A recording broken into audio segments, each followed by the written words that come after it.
So this is the 2310 hours GMT edition of the Khoodeelaar television channel, broadcasting on the internet under the theme of Baby Angel Geronimo editions. These Baby Angel Geronimo editions cover everything that we cover, and Baby Angel Geronimo is the name, universal name of the world's most innocent witness to the most evil regime in succession put in place in the United Kingdom, in the name of the United Kingdom. The latest representative of the evil regime being Boris Johnson. This is too early for us to consider the conduct of Liz Truss in relation to the depravity shown against baby Angel Geronimo by Boris Johnson, George Evil Eustace Injustice, and the evil woman called Christine Middlemiss.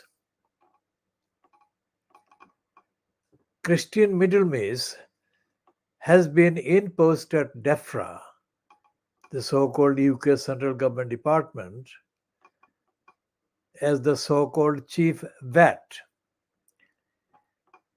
In that position, Christine Evil Middlemiss has been allowed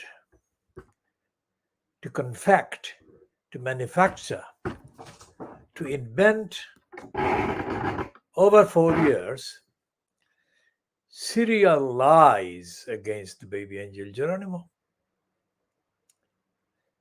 Lies that have been intended to defame, to demonize, to condemn the world's most perfectly healthy baby Angel Geronimo. So everything that is done in the name of the state and is unjust, cruel, and corrupt is covered by what the DEFRA has been doing, what Boris Johnson has been doing, what Christian Middlemiss has been doing against the baby Angel Geronimo. He's the baby, he's the angel, and his name is Geronimo. And he stands as a witness to the evil let loose on the planet Earth in a space called the United Kingdom.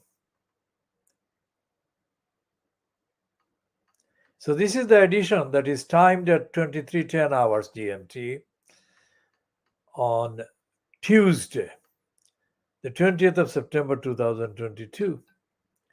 This is the first day that marks the end of the almost 2 weeks of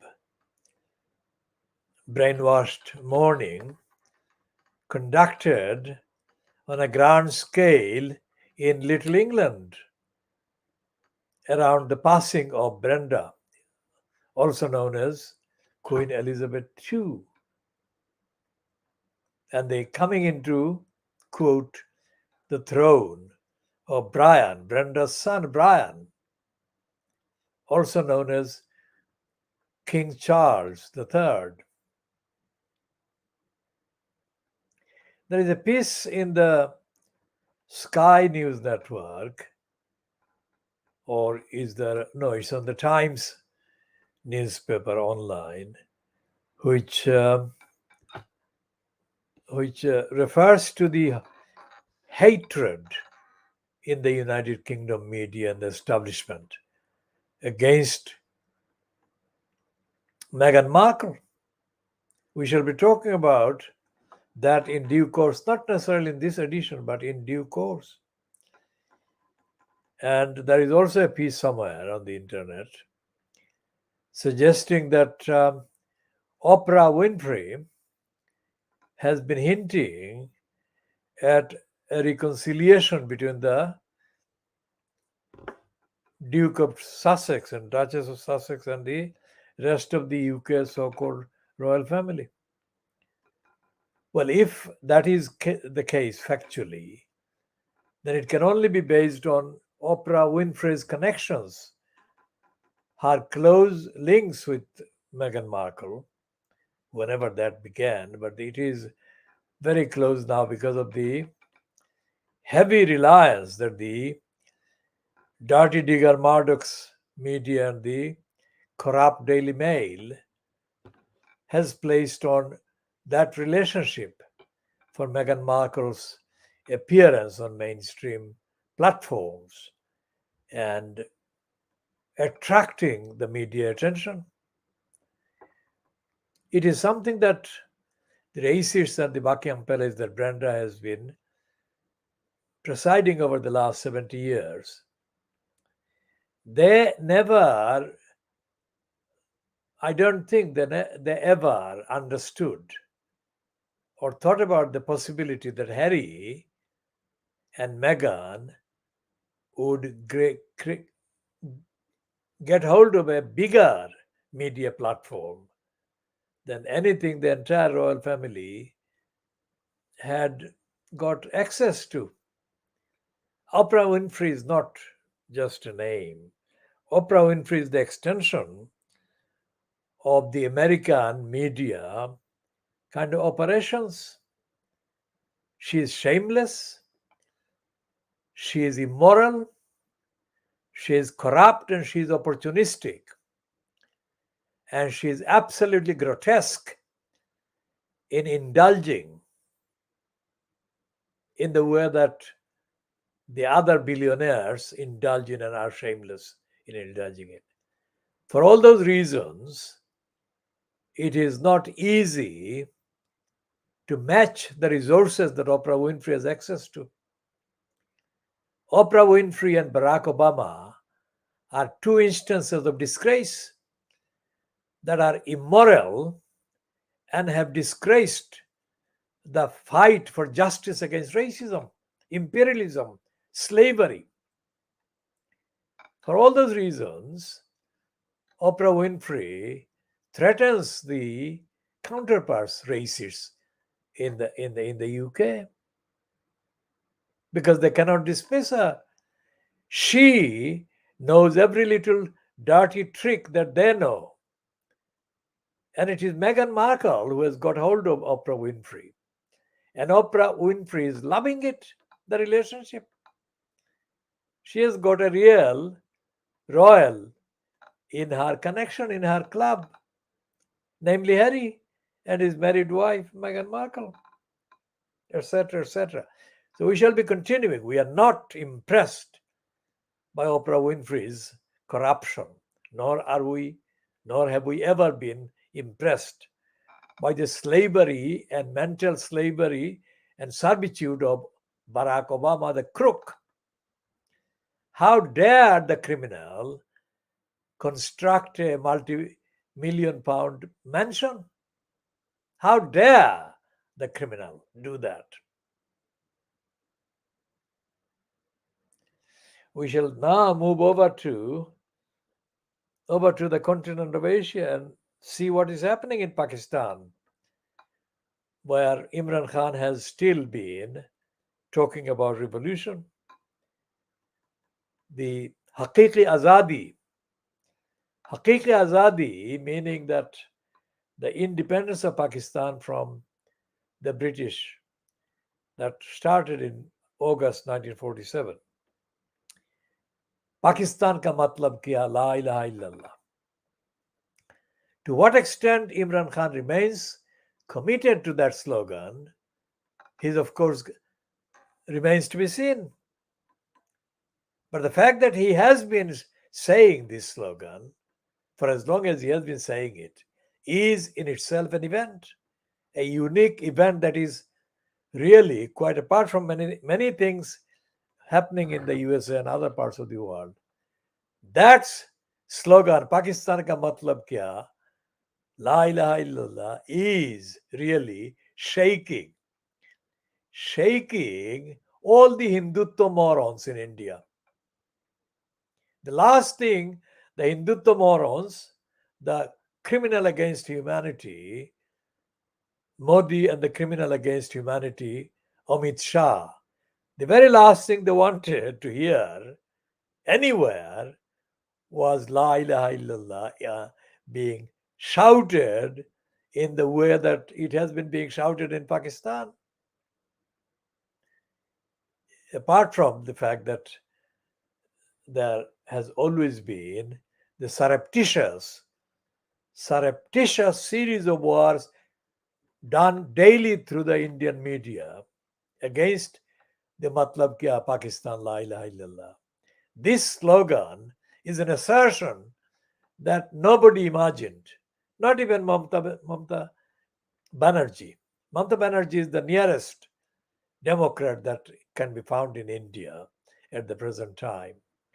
Even she could not imagine such a revolutionary breath of fresh air that must be coming to her ears every time Pakistan ka matlab kya is said, because she fought a battle. It's not over yet, but she fought a battle in the northeastern states where the local ordinary native residents have been de-Indianized by the Hindutva mob under a census, under a registration completely confected in aggravation to the existing anti-Muslim instruments that have been overladen on the Indian constitution, Indian state for the last 75 years. So Mamata Banerjee fought a battle alone among the chief ministers that are not BJP enslaved. And she fought the battle, and that battle has become significant only to the extent that it has made the point. It has not defeated the Hindutva mob, but it has made the point. In contrast to that, Sheikh Hasina in Bangladesh has been completely quiet. Precisely the reason why the Awami League can never be called the party for an independent Bangladesh. It is inconsistent with all the principles and values of independence, and it never was. Sheikh Mujib was an instrument. He was not the leader, because if he was the leader, he would have led it. He has not led it. He has not received the surrender of the Pakistan army on the 16th of December 1971. He was himself in prison, and the Pakistanis surrendered to India. Jagjit Singh Arora and his colleagues were the ones who received the signatures from Niazi, the Pakistan Lieutenant General, who was the commander of the Eastern Command, which is, in other words, the command that corresponded to East Pakistan, which became Bangladesh on the 16th of December 1971, instantaneously, along with the signature of surrender. There is no evidence in that surrendered instrument that there is a Mukti Bahini or the Liberation Army. We shall be talking more about that and investigating whatever happened to the Mukti Bahini and whatever was happening. And how many criminals have been given exemptions under the covers of the so-called Mukti Bahini, murderers, rapists in Bangladesh.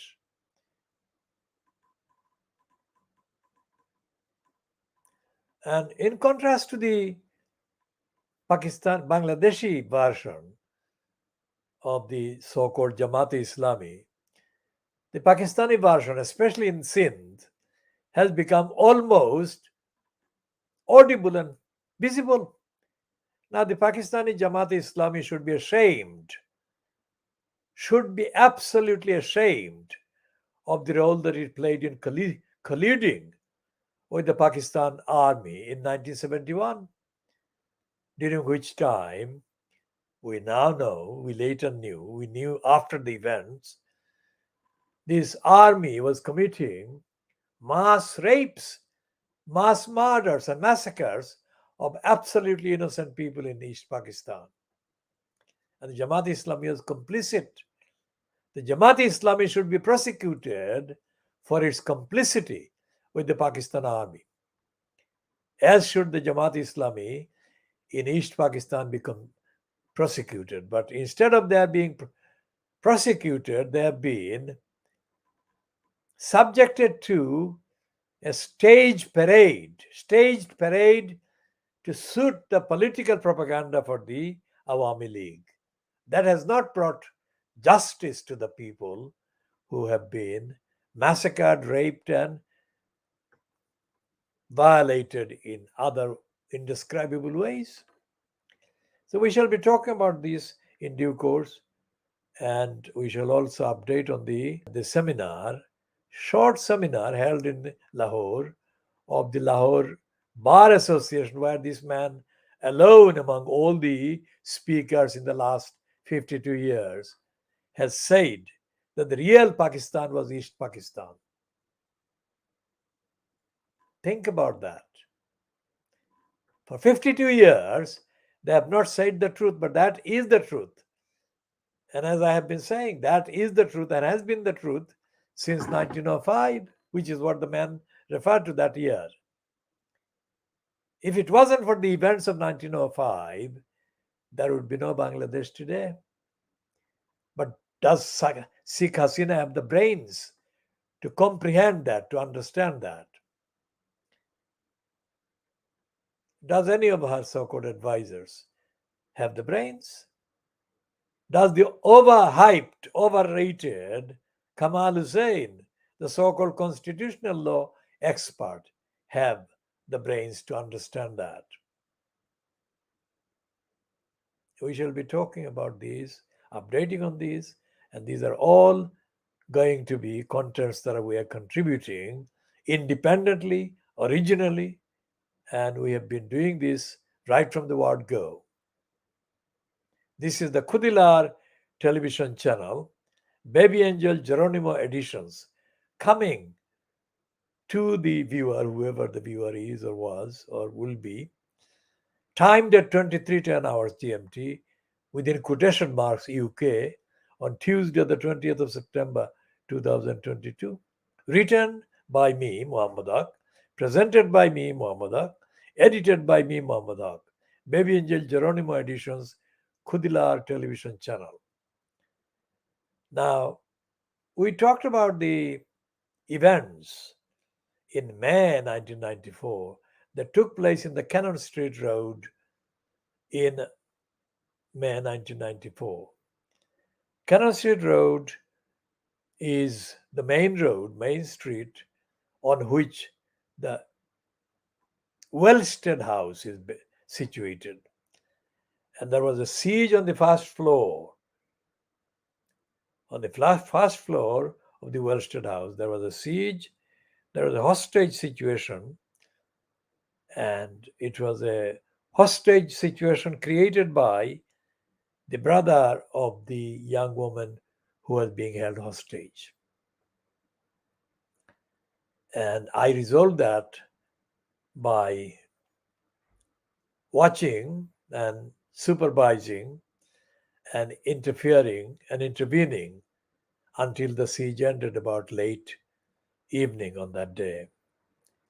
I got hold of number 10 Downing Street directly by making a phone call from a shop in Cannon Street Road and getting the specialized officers being sent by number 10 Downing Street or the office of the Prime Minister, John Major, to Cannon Street, where I had a meeting with them. And I demanded that no bullets should be fired and nobody should be killed as a way of ending the siege. And no bullet was fired. That was done by me.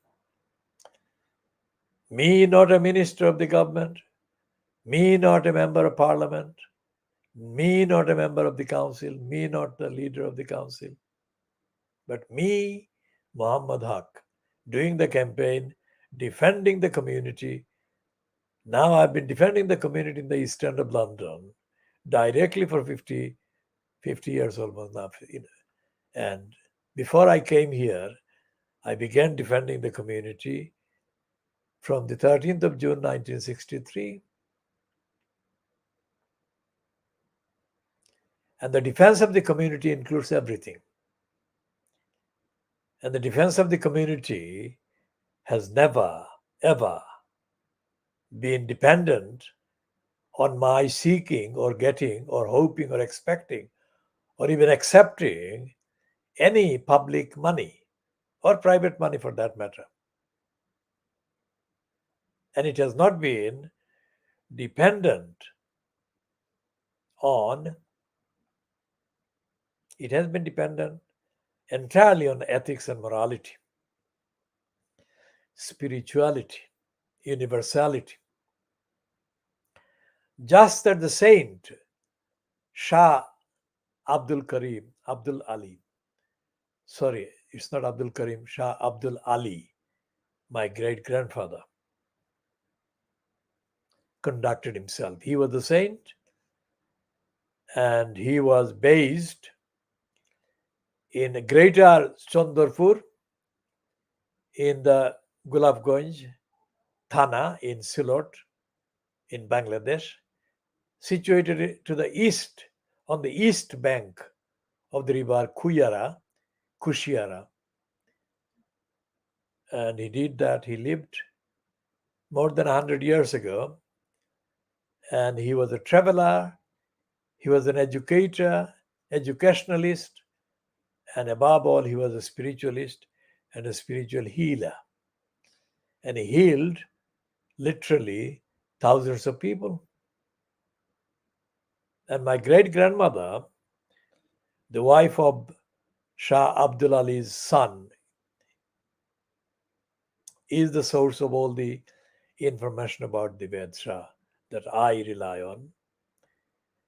And my great grandmother, Musammat Tayyibun Nasa Khatun, told me that I was the representative of my great grandfather and that I would be doing what he did, and which is exactly what I've been doing, defending the community in the East End of London. I featured in the main state television news on a date in January 1970. Now, January 1970 was still officially part of Pakistan. And the lead story was me, featured my speaking at a gathering. Now, that gathering took place at the International Students Hall of the University of Dhaka.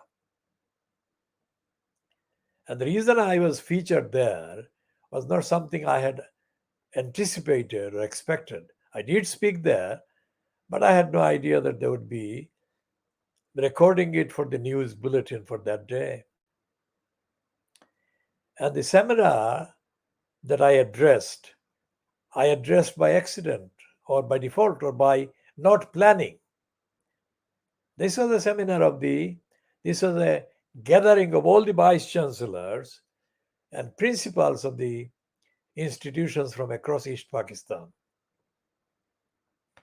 Now, they were assembled there as part of the, I think, operation by the Pakistan regime to find a way of controlling the political activities, agitations against the Pakistan establishment, Pakistan military, whatever.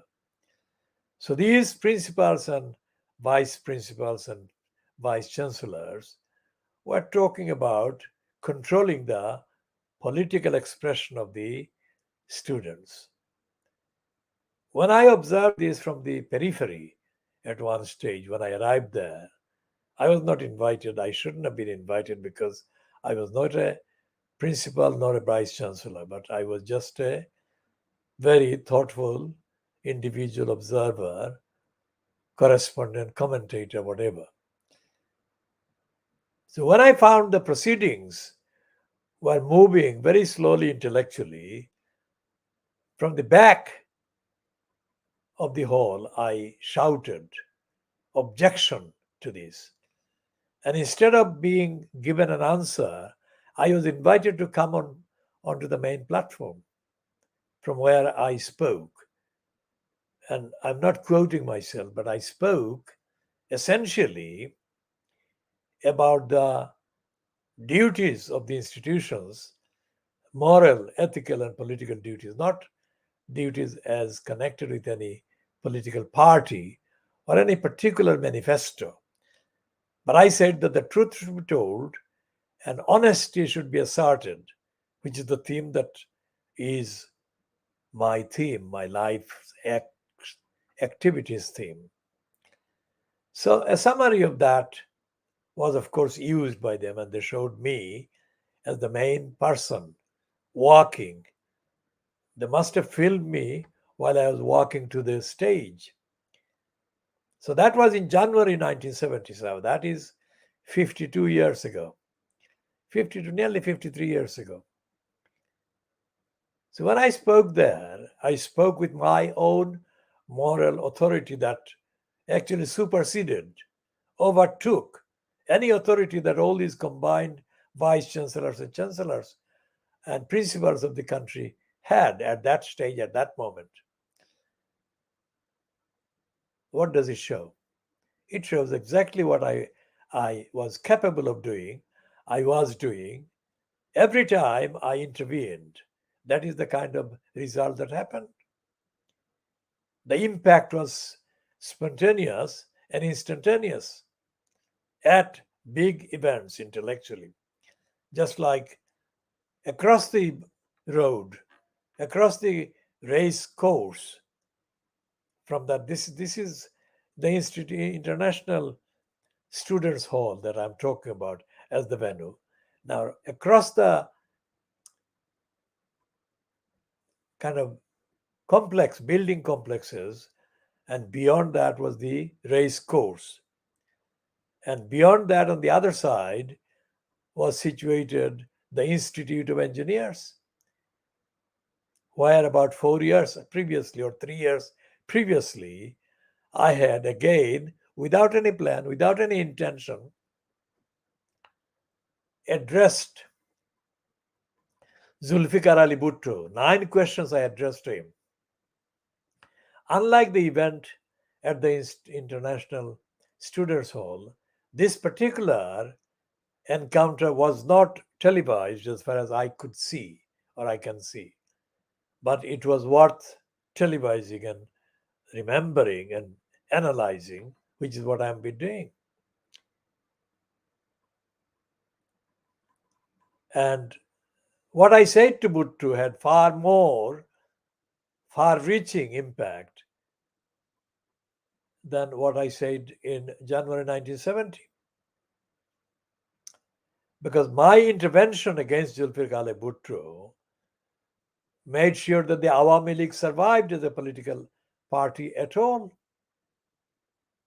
Because had Zulfikar Ali Bhutto been able to establish his political activities in East Pakistan, the Awami League would have been completely different. It would have been reduced absolutely considerably.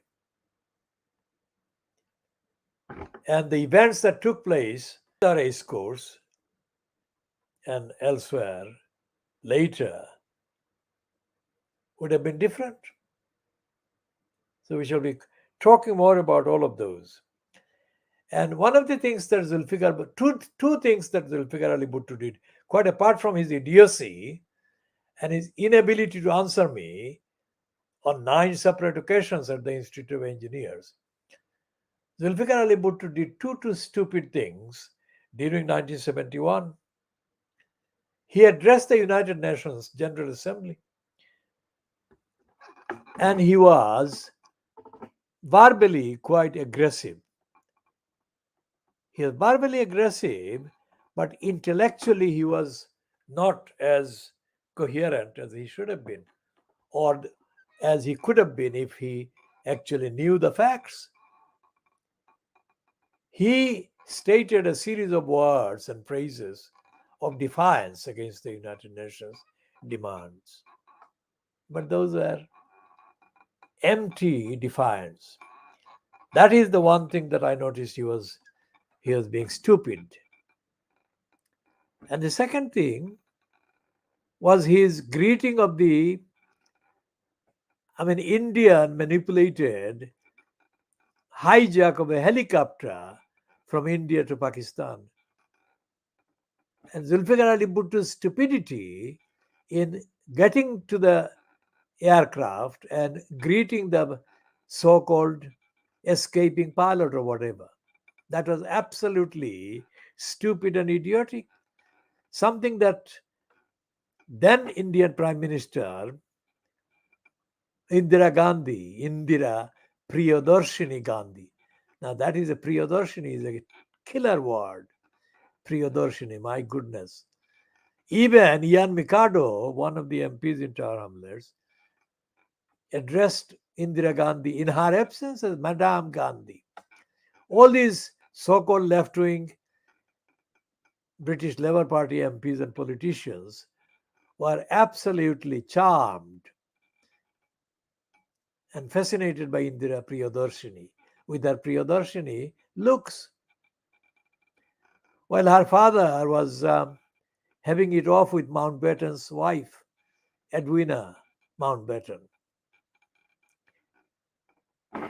Now, if Zulfikar Ali Bhutto had the intelligence, he would not even recognize this pilot's escapade, and he would have allowed some lowly officials to deal with it. Instead, he went there to the aircraft and he gave Indira Gandhi the biggest propaganda coup that she needed. And she immediately cancelled all Pakistan aeroplanes for flights over India to East Pakistan. Nobody has talked about that, but Bhutto was a giant moron. Zulfikar Ali Bhutto was a giant, absolute idiot. And for Zulfikar Ali Bhutto to come across as being more intelligent than anybody else and the various talks that they held in the beginning of 1971 in Dhaka is astonishing. So that's my role. I would have defeated Bhutto at the first talk, as I am defeating him now, his so called legacy, the moron. And look at the way that his grandson, Belawal Bhutto, is being mocked and ridiculed by Imran Khan on a daily basis. When I got hold of, through my assistant in 1976, my assistant, when I was editing the newspaper that I was elected to edit in 1976, I got hold of Benazir Bhutto's office at the Oxford Union, and I attempted through my particular employee to have her interrogated about what her aims were, etc., etc. Benazir Bhutto was an idiot. She did not answer. And when she took the power in Pakistan, she did that on artificial, superficial basis. It is a tragedy that she was murdered. It is, of course, suggested that Zardari had a hand in murdering her, or having her murdered. Whoever eventually will be identified as having murdered Benazir Bhutto should be given the full force of the punishment that they deserve. She should not have been murdered, nor should Sheikh Mujib been murdered. These people should have been politically opposed, politically diagnosed. Benazir Bhutto, being the daughter of Zulfikar Bhutto, had a duty, absolute central duty to the people of East Pakistan that had been the innocent people of East Pakistan that had been murdered, violated, attacked, brutalized, raped, and slaughtered. But she didn't. She didn't discharge the duty. It has been part of the myth about Benazir Bhutto that she was a sexy woman at Oxford. I mean, what on earth did that have with her being in political power? Did she have a brain?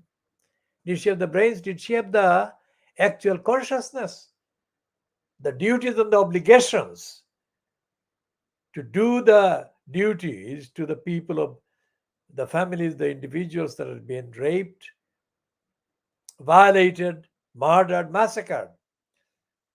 She didn't, nor did her father. In fact, her father was the one who, of course, confronted Shah Mujibur the Awami League, and who denied the December 1970 election results, who created the crisis. So, what we have to do, I have to do, is ask Imran Khan again and again, confront the facts, man. If you are better than Zardari, if you are better than the Bhuttos, then come on. Explain why you have been silent about the military's brutalities and violence and massacre and murders of innocent East Pakistani civilians. If anyone was confronting the Pakistan army at the time, according to international law, the Pakistan army or the military was entitled to defend itself against any such confrontation. So I'm making a distinction. What did the innocent victims, children, men, women, and ordinary adults do to be attacked in the way that they were attacked? And they have been attacked according to the archives and the evidence. So these are the things that Imran Khan has not been talking about. He is talking about Pakistan ka matlab kya, la ilaha illallah. That is demonstrably a very emotional, very effective slogan that can really kind of galvanize people in a electrifying way, which is why he's using it. But that's not going to be the lasting event or effect. He has to go beyond. And he has to go beyond his now looking at all of it, infantile career as a cricketer. His career as a cricketer was not the foundation stones for a political role. No way. He can kind of get satisfaction by recalling the wonderful days of victory and all the rest of it. But that's not comparable. His relative, either cousin or uncle, the Lieutenant General Niazi, was directly involved. What has Imran Khan to say about his relative Niazi's role in 1971 in East Pakistan? And what conversations did Imran Khan have with Niazi before Niazi died in 2004? What did he learn? What did he want to learn about what the Pakistan military did against the innocent civilians in East Pakistan in 1971? And if he didn't talk to Niazi about it, why didn't he talk about any of it with Niazi? 2004 was well into Imran Khan's political career.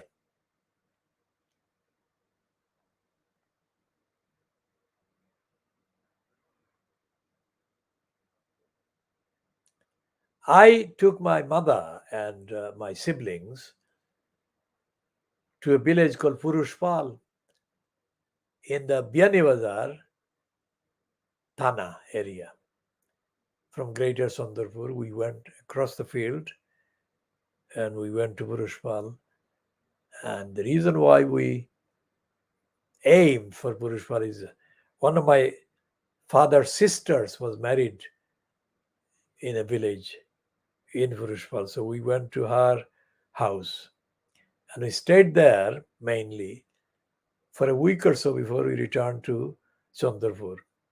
And the reason why we went there was because of that particular period. There was a rumor that reached our village, the greater Chandrapur, that the Pakistan military was about to land or arrive in Dhaka, because Dhaka was the place where the road transport linked the main part of the country. And it didn't reach Chandrapur from Dhaka because the road link was yet to be built. So the military, if they were to come to as far as Chandrapur, they would have to do that on foot, which would take them some time. So we assumed that the military had already arrived in Dhaka, and by the time they arrived in Chandrapur, we would have reached Purushpal. So it would take the same time or slightly similar amount of time. That is how things were. There was no sign at any stage, any time, anywhere, any place of any Mukti Bahini, neither in Purushpal nor in Chandrapur. Never, never in the whole of the period that I was there.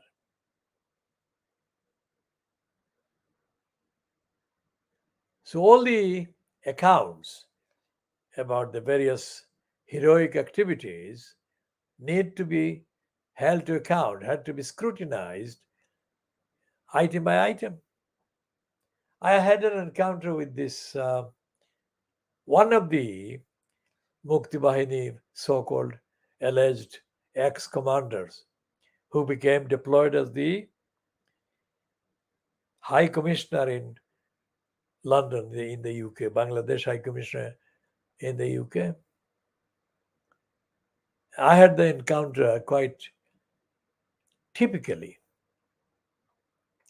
It happened at the Montefiore, no, it happened at the Adult Education Institute in Mardul Street off Commercial Road. And this man had just arrived in the UK as the new High Commissioner for Bangladesh to the UK. And typically, the mainly Siloti speaking, Siloti background community activists had organized a reception for him at the Adult Education Institute, which is what the Siloti once do for any Bengalis coming to the UK. That is the relationship of Gulami mentality that Imran Khan has been condemning. Now, these Gulami mentality showing individuals claim to be Silotis, but they don't behave as Silotis when they suck up to the Bengalis. Now, they thought that this newly appointed Bangladesh High Commissioner to the UK was bigger than me, intellectually, morally, ethically, in terms of anything else that related to the existence of the community, the creation of the community, the diagnostic, demographic mobilization and the identification that I had been engaged in doing for the community as the UK Bangladeshis. So this man was sat on a table, and as I have been doing things before he himself became Balik, I had been trying to take pictures of the gathering, not knowing who he was or bothering to know. He was physically even smaller than John Biggs, I think, or shorter than John Biggs. So physically, it was not something that was a compelling, kind of attractive figure. But he pointed his finger and directed me towards him with his fingers pointing. And my response was to say words to the effect that, "Who the hell are you?" And words to that effect. And I gave a speech, or I was in the middle of delivering a speech to this moron. So what did he do? Instead of him saying anything, I was then physically approached, and I was kind of being pled to by two of the individuals present. One is Shahabuddin Bilal, and another one, I can't exactly remember, but two of them said, "Uncle, please." They didn't say stop, they said, "Uncle, please." So I stopped my speech for their sake, Bilal's sake and the other one's sake. Now there is a serious item of evidence there. How dare this moron calculate or assume that the people in Tower Hamlets in the UK, in Bangladesh, consisted of people that he could do like that, order like that. Obviously, he had not heard of me. And if he had heard of me, he had heard the wrong things. So that event was not as they had planned. It was not a success, it was a disaster. And he never came back to the east end of London from the Bangladesh High Commission for the duration, the rest of his tenure. There was another one before him, I think, in post. He was not a military man, but he was known as Minuduha. And he was rumored to have had an affair, or was rumored to be having an affair with a woman called Lily Khan. Now, the woman called Lily Khan was given a job by the racists in Tower Hamlets as the principal of that adult education institute. Lily Khan was a crook, and all the others that were involved with her were crooks. And a man called Khalilur Rahman, who was employed at the Council for Tower Hamlets, Citizens of Tower Hamlets, which is race equality in Tower Hamlets now, he was employed as a race relations officer. For some reason, all to do with him himself. I don't have any kind of privileged private information about him. Lily Khan was a victim of Khalilur Rahman's daily diatribe and daily propaganda as to how many times she had met Minuduha and how many times she had had whatever inappropriate behavior she was alleged by Khalilur Rahman to have had with him. By that time, Lily Khan was, of course, a woman beyond the age of 60. And she didn't come across to me as aesthetically attractive. So, quite why the sitting High Commissioner of Bangladesh to the UK would have anything to do with her sexually remained a mystery to me. But it fascinated me to observe the physical excitement that Khalilur Rahman appeared to experience whenever he mentioned the alleged affair between the two of them. Now, that showed the absurdity and irrelevance of the Adult Education Institute. Now, going over to the Council of Citizens of Tower Hamlets, where Khalilur Rahman was officially employed, look at the behavior of Joe Hunt, the man, the West Indian Standing Conference man, the Notting Hill man who wrote the definitive leaflet, The Police Nigger Hunt in Notting Hill. Now, that was in the 1960s that Joe Hunt wrote that book. But that was it.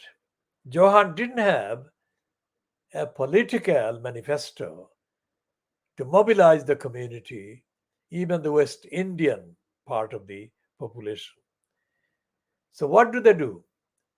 They gave Joe Hunt a kind of excuse of a job, which was to sit on a chair or in a chair in a place, little place called the Citizens of Tower Hamlets, Council of Citizens of Tower Hamlets. And I became totally dedicated to factually examining Joe Hunt's daily behavior for about 18 months, based on which I can now, well, I did say before, but I can now continue to say what I am going to say.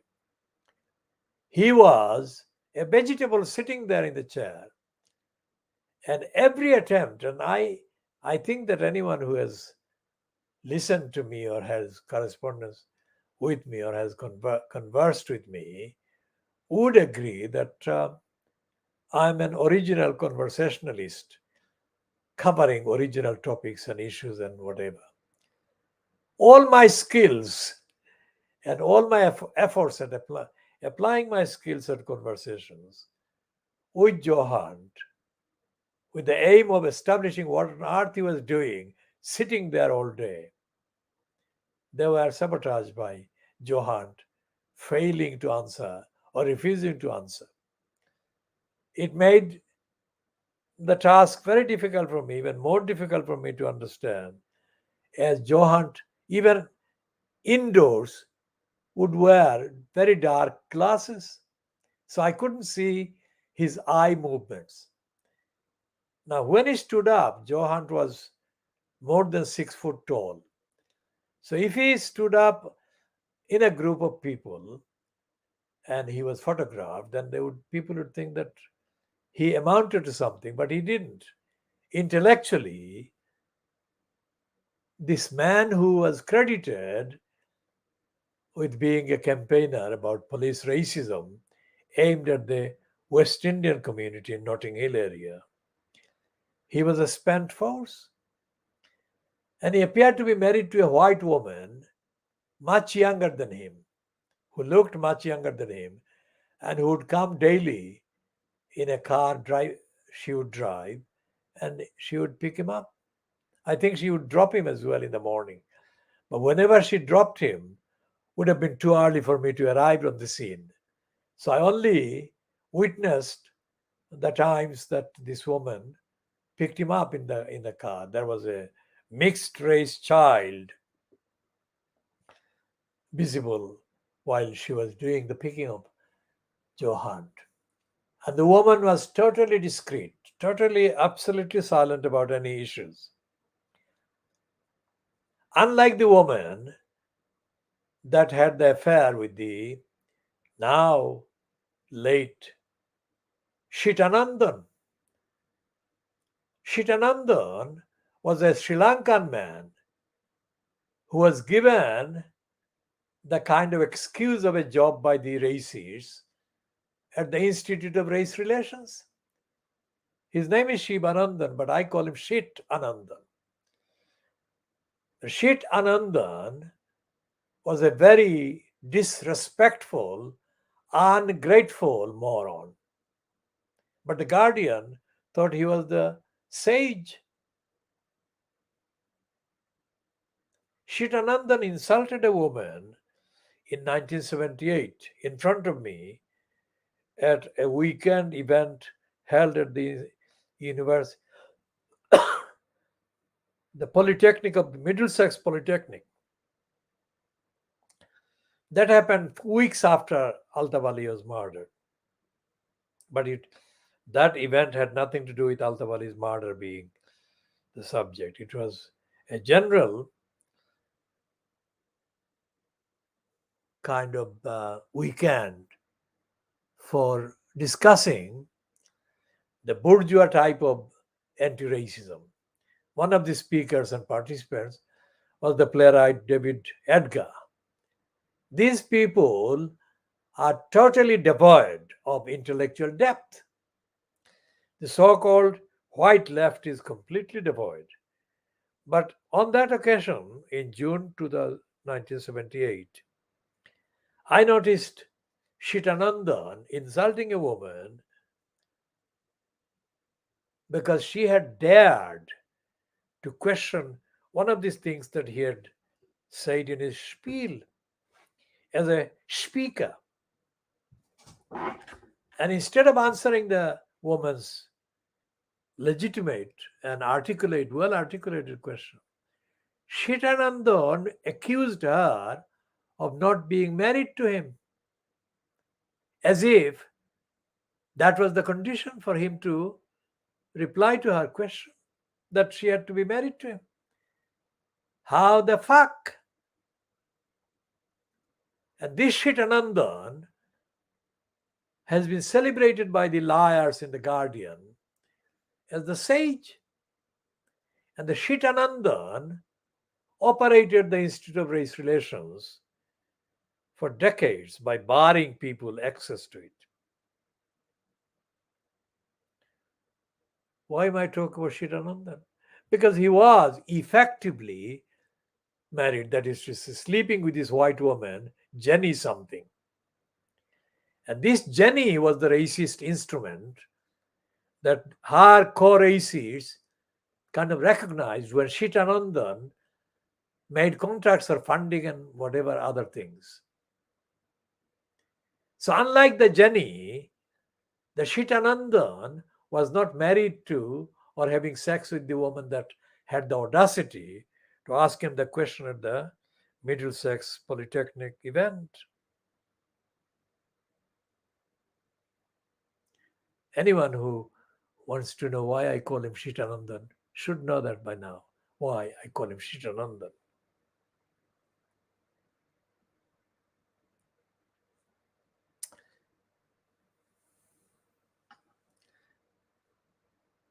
The ending of the siege in Cannon Street Road, the siege in Wellstead House in May 1994, was one of the things that I did. I have got, as I said, an inheritance, a legacy from the saint Shah Abdul Ali. And I apply that and I tell the truth and it works. I told John Major's office and I told the security people that no shot should be fired and the siege should be ended peacefully. And it was.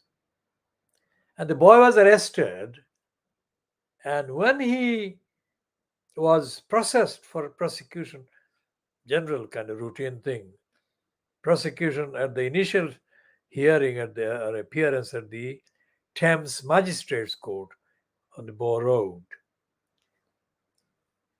I found astonishingly that this boy's family, his relations, including his sister, I think, were being kind of advised. Notice this, advised by a teenager called Nasir. Now, this boy Nasir was not anywhere near the Cannon Street Road on the day. So, how did he manage to become their advisor? And what qualification, what knowledge, what authority did he have?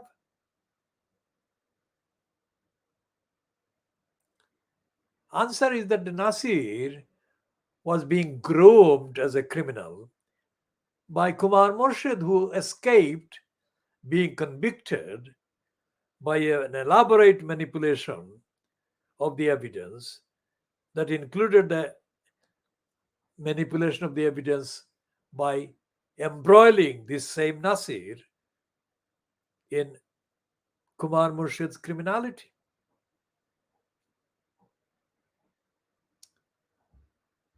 So Kumar Murshid plotted to hijack, literally hijack and rob the work that I had done and pretend to be the campaigner. He was not anywhere near the scene. So I'll be developing these facts further in due course. What happened was Abbas Elias Halal, as leader of Travelers Council at the time, when he decided to authorize the investigation, criminal investigation into the behavior of Kumar Murshid, that included Nasir. He did that quite independently of anything to do with Canaan Road. But I think that fate had a way of catching up with Kumar Murshid and Nasir. Because Nasir went to jail and Kumar Murshid just about escaped. But Kumar Murshid never recovered from the details of the allegations that are still on the record against him and against the other criminals involved in the Millennium Project, whatever, operated from the Montefiore Center at the time.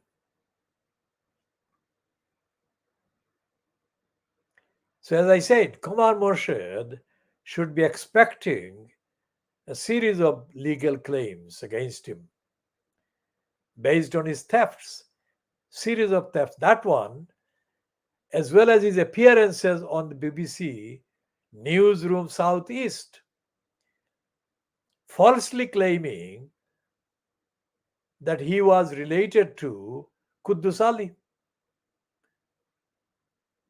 He was never anywhere near Quddus Ali. I created the movement in defense of Quddus Ali, and I spent months in Quddus Ali's house every day. And I did all the other things. Kumar Murshid is a liar, is a criminal liar who has been given platform by the corrupt Siloti speaking morons. এই Fuan হলটি জিদে বরা কোনো বেঙ্গলে কোনো fine যদি তারা অগুর ফাও ধরইন আর অগুরে serve করেন আর তারা মনে করেন যে অজ্ঞ তারারে রেস্কিউ করবো মোহাম্মদ অকর কম্পিটিশন থাকে এই মাখাল ফুয়াইন আমি তোমরা লোকে কম্পিটিশন করার কোনো দরকার কোনো দিন নাই তোমরা 14 গোষ্ঠী যদি তোমরা খবর থাকি আনো তবুও কোনো আমার লোকে কম্পিট করতে পারতা না মাখালের ফুয়াইন কিন্তু তোমরা সিলটি বেজ্জত খরকিত লাগি কুমার মুর্শিদ ইজ এ থিফ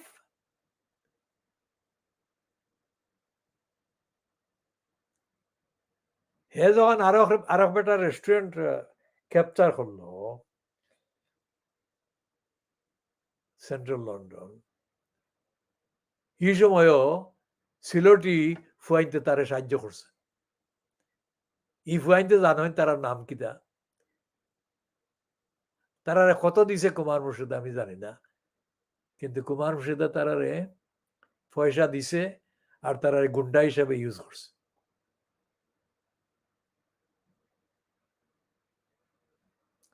কুমার মুর্শিদর মা হইল আওয়ামী লীগের কোন অবস্থায়ও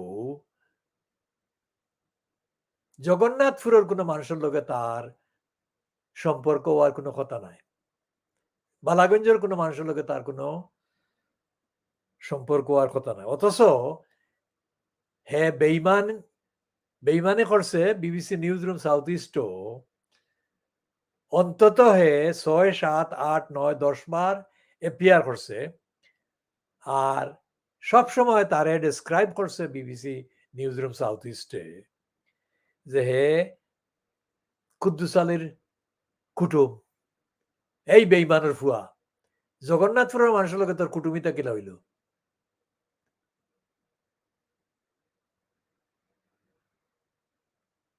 এই বেইমানের ফুয়ায় আমার বিরুদ্ধে মাত ছড়াইছে সিলটি জিদালা ফুয়াইনদের সাহায্য লইয়া। এই বেইমানের ফুয়াইন আমি কুমার মসজিদরে লিগ্যাল নোটিস দিয়ার আর তোমরা দিব, তোমরা যদি শক্তি থাকে, তোমরার সাহস থাকে, তো তোমরা ওলা আমি যেলা ব্রডকাস্ট করিয়া, তোমরা ওলা পাবলিকলি ব্রডকাস্ট করিয়া ডিনাই করো, নাইলে আমারে চ্যালেঞ্জ করো অন দি ফ্যাক্টস। তোমরা সন্তারিখ দিয়া যে মোহাম্মদ কেউ তারিখে ওলা ওলা কইছেন আমরারে, আর আমরা কইয়ার যে তাইন আসলে একটা কইতা পারেন না, কারণ তাইন মোর্শেদে বেইমানি করছে এটা হাসা, আর তাইন দুইশ করছেন, বাদ কাম করছেন। কিতা বাদ কাম করছি বন্দি ফুয়াইন কইতে হইব, কোন জায়গাত করছি, কোন দিন করছি। আমি বাংলাদেশের যেসব জায়গাত গেছি, তোমরা অকলটি 14 গোষ্ঠী কোনো যাওয়া সম্ভব নয়। কারণ তোমরা আইসো লন্ডন, তোমরা যাইবার কথা না, তোমরা সিলেটও চিনো না প্রপারলি। আমি ইন্ডিয়ার যেসব জায়গাত গেছি তোমরা চিনো না ইতা। কোনো কই তোমরা তোমরা যদি বিশ্বাস করো না ফুয়াইন, মাখাল ফুয়াইন, বেইমান ফুয়াইন, জিদুয়া ফুয়াইন, 1977 যে London Commonwealth heads of government meeting হয়েছিল। এই মিটিংও একবার নাই, দুইবার নাই, তিনবার নাই। এই মিটিং পাবলিকলি হেল্ড নিউজ কনফারেন্সও আমি অন দি রেকর্ড প্রশ্ন করছি জিয়াউর রহমান রে, তখন বাংলাদেশের প্রেসিডেন্ট, আর মুরারজি দেসাই রে, ইন্ডিয়ার প্রাইম মিনিস্টার। মাঘালর প্রাইম তোমরা কোন 14 গোষ্ঠীর কোনো গুয়ে জিয়াউর রহমানের লগে কোনো প্রশ্ন করছিল নি কোনো তার? আর মুরারজি দেশাইয়ের লগে তো মাতার কোনো প্রশ্ন উঠে না। মাঘালর ফুয়াইন তোমরা আমার বিরুদ্ধে মাতকিতা দিয়া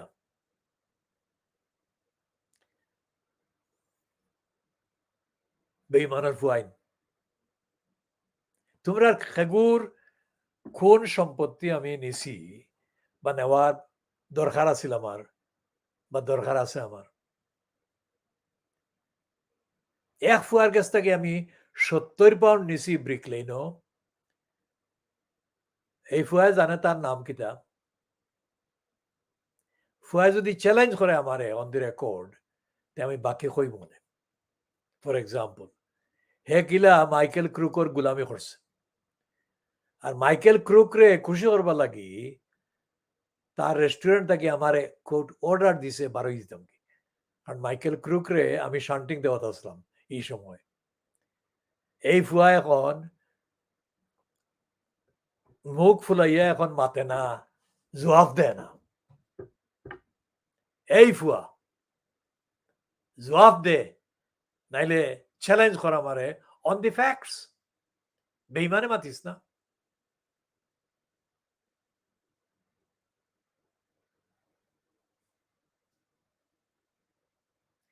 বলবীর উন্নতম শির, শির নেহারি আমারি, নত শির ওই শিকর হিমাদ্রির।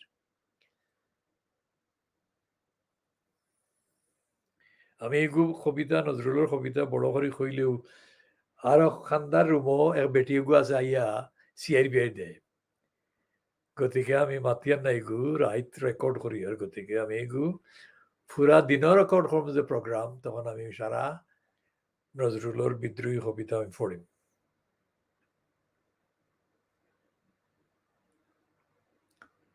কান্ডারি হুঁশিয়ারে পড়িম।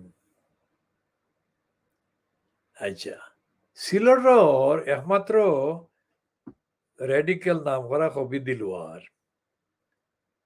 দিলওয়ারের লগে আমার সম্পর্ক কিতা? এই মাখাল ফুয়াইন, তোমরা কোন সম্পর্ক ইলা আসনি? আমার দুই আত্মীয়, একজন আমার নানা আরমান আলী চৌধুরী, সিলেট গভর্নমেন্ট স্কুলের সংস্কৃতর হেড আসলা আর আমার আপন চাচা মসদ্দর আলী কিন্তু সেন্ট্রাল বাংলাদেশ গভর্নমেন্টর এক্সপোর্ট ডিপার্টমেন্টের সেক্রেটারি আসলো যখন তাই অ্যাক্সিডেন্টে মারা যায় 1989 একদিন অ্যাক্সিডেন্টালি আমার লগে দেখা ব্রিক লেন দিলওয়ারর আর আমি তো দিলওয়ারে মাতিয়ান না আমি বইতে আছি আমি চা খাওয়াতে আসলাম ব্রিক লেন এক রেস্টুরেন্টও তখন একজনে কয় দিলওয়ারে কয় যে আপনি চিনয়নি হকবাই চিনয়নি দিলওয়ারে কয় না তখন ও মানুষে কয় যে এই নিলে আপনার টিচারর কুটুম টিচার হইল গিয়া আরমান আলী চৌধুরী একজন আর আরেকজন হইল মাসুদ্দর আলী দুইজন আসলা দিলওয়ারের টিচার ইন সাকসেশন একলগে নাই ইগানো নিয়া দিলওয়ার উঠিয়া এখন আঞ্জা করি বেটা ধরছে আমারে আর ছাড়ে না এই মাখালুর ফুয়াইন তোমরা কোনো গুরে দিলওয়ারে ইলা আঞ্জা করে ধরছো নি আর সম্মান দিছে নি আর স্বীকৃতি দিছে নি তোমরা খেগুয়ে দিলওয়ারে পড়াইছে মাখালুর ফুয়াইন আর মাসুয়া ফুয়া কহে বলে চৌধুরী এই মাসুয়া ফুয়ার চৌধুরীগিরি আমি আরো দিন আলাপ করব পয়লা কথা চৌধুরী বলিয়া কোনো জিনিস বর্তমানে নাই চৌধুরী হইতে কোনো জিনিস 1949 বা 50 বাদে নাই বা এখানত নাই যে ইয়ারও পাকিস্তান গভর্নমেন্ট এইটা অ্যাবলিশ করছে ও ইয়ার চেক করলে পাওয়া যাইব চৌধুরীগিরি অ্যাবলিশ করার লাগে আন্দোলন খেয়া আছিল রে ওই তোর কোনগু বিয়ানের কোনগু যে মুসলমান কোনগু নাই হিন্দু বেটাইনতে আর হিন্দু বেটিনতে আন্দোলন করছেন 2000 থেকে করিয়া এই চৌধুরীগিরি অ্যাবলিশ করাইছেন জাননি রে ফুয়াইন ইতিহাস জাননি বেঙ্গলির গুলাম ফুয়াইন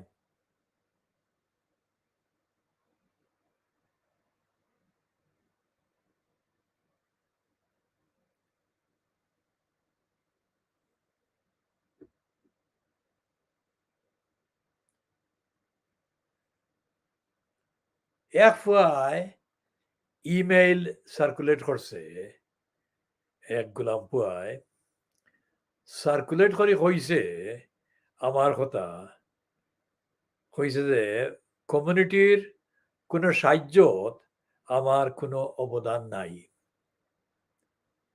এই ফুয়ারে দরজুল্লাহ চিনে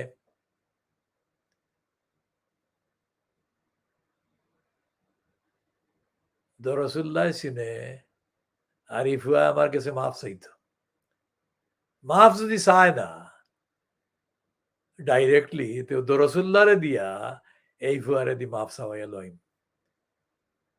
কারণ শান্টিং এমন ভাবে যাইব দরজুল্লাহর বিরুদ্ধে যে দরজুল্লাহ উয়া ফেলাইতে পারতো না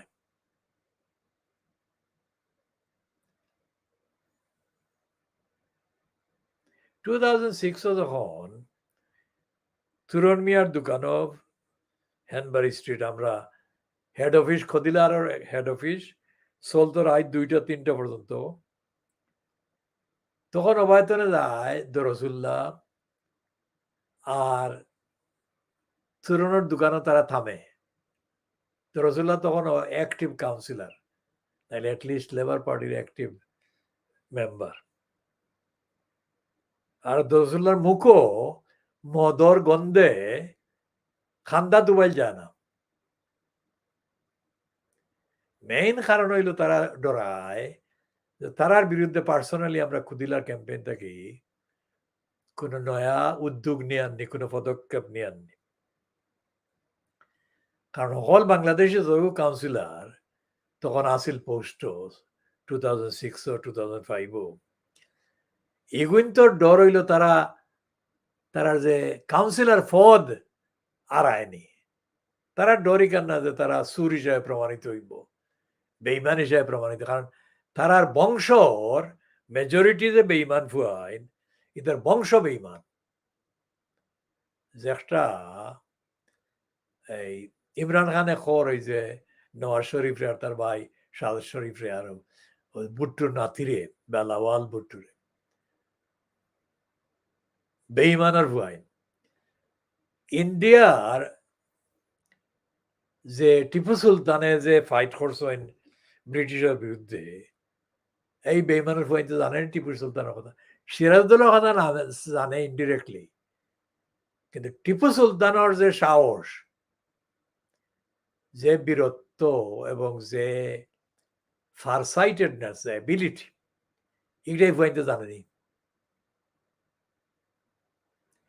টিপু সুলতানের কথা যদি আমরা ধরি, তাহলে ব্রিটিশের বিরুদ্ধে টিপু সুলতানের যে অ্যাচিভমেন্ট, একটা যে বর্তমানে বাংলাদেশ দেখান, এখানোর কোন পলিটিক্যাল লিডার ওর রেকর্ডও আছে ওভার দ্য লাস্ট 1000 ইয়ার্স। আমি কম 1000 বছর আনো, এর মাঝে 12 বইয়ারেও ধরো, কিন্তু 1000 বছরের ইতিহাস যদি আনো, তবু টিপু সুলতানর 30 বছরের রোগ। লেটসে টিপু সুলতান মারা গেছেন 50 বছর বয়স হইবার আগে, বা অ্যারাউন্ড 50। তো 20 বছর বয়সও মনে করলাম যে টিপু সুলতান ইয়াং, যে বাকি যে 30 বছর, দ্যাট কুড ম্যাচ 300 years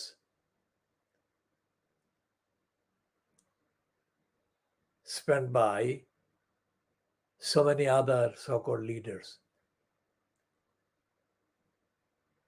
ইগুনতে কন যে শেখ মুজিব শ্রেষ্ঠতম মানুষ, শ্রেষ্ঠতম বাঙালি, ওই মাখালের ফাইন শ্রেষ্ঠতম ওই বকিলা, শ্রেষ্ঠতম আর বাপ হইল গিয়ে আব্দুল হামিদ খান বাসানি, একবারে খানদার। মানুষে দেখছেন, এখনো মানুষ জিতা রইছেন যে দেখছেন শেখ মুজিবে ফাউদরি মৌলানা বাসানিরে সালাম করছেন। ই জায়গাত শেখ মুজিব শ্রেষ্ঠতম খিলা হইল কোন মাপকাঠিতে?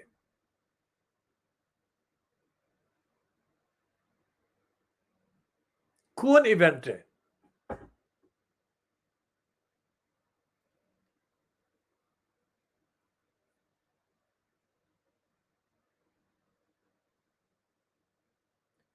শেরে বাংলা ফজলুল হকর তুলনায় শেখ মুজিবর গুণ যদি লিস্ট করা যায়, কোন পয়েন্টে গিয়ে শেখ মুজিব তাকে শেরে বাংলা ফজলুল হকরে তুলনা করলে কম এবিলিটি, কম অ্যাচিভমেন্ট হিসাবে দেখা যায়? আসলে কনটেক্সচুয়ালি এই সময়, যে সময় শেরে বাংলা ফজলুল হকে আন্দোলন করছেন, এই সময় শেরে বাংলা ফজলুল হকর এবিলিটির লগে শেখ মুজিবর এবিলিটির কোনো তুলনা হয় না। Because Sheikh Mujib could not,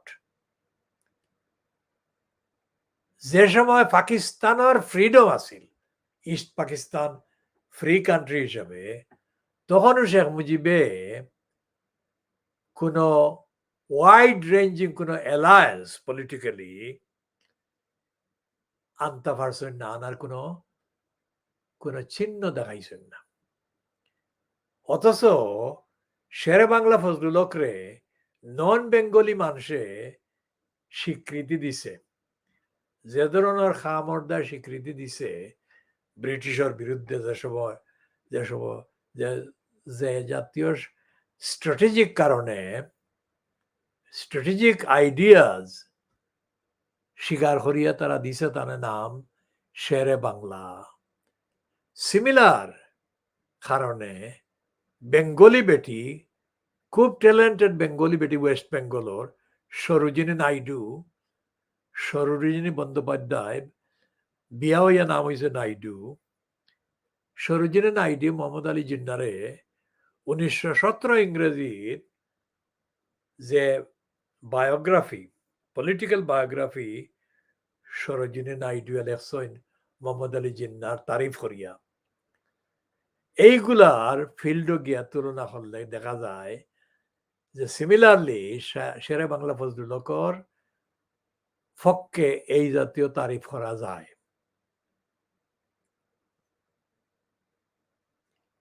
And many examples. মাখালোর ফাইনতে ব্রিকলেনের নাম এবিউজ করে। তারা বেঙ্গলি লিডার আয়, সুর ডাকাইত, বাটপার, আবদাল কুফার চৌধুরী আরো তারা মঞ্চ দেয়। আবদাল কুফার চৌধুরী অন দি রেকর্ড হয়েছে যে সিলেটি ভাষা, সিলেটি ল্যাঙ্গুয়েজ হলো জংলি ভাষা। Let us consider this. Sylheti ভাষা যে জংলি ভাষা, এর চাইতে বড় আপত্তিকর কথা হইতে পারেনি। Let's examine the alleged anti-Bengali language speech made by Muhammad Ali Jinnah in 19, well, in his last speech, not in 1952, but the events of 1952 were related to the Bengali language movement, so-called. Jinnah only said that Urdu alone shall be the official language of Pakistan. That was an opinion. That was not an act of parliament. That was not a law. It was an opinion expressed at the very early stage of Pakistan. It was an opinion. It did not condemn the Bengali language as a language of the jungle. অথচ এই মাখাল ফাইনতে, গুলাম ফাইনতে আবদাল কুফার চৌধুরী দাওয়াত দিয়া আনিয়া খাওয়াইন আর মঞ্চ দেন, আর ইগে কয় সিলেটি হইল কি জংলি ভাষা। ওই মাখালের ফুয়াইন, গুলামর ফুয়াইন,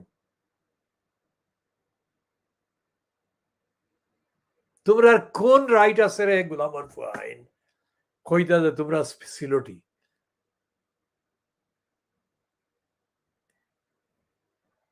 And it goes on.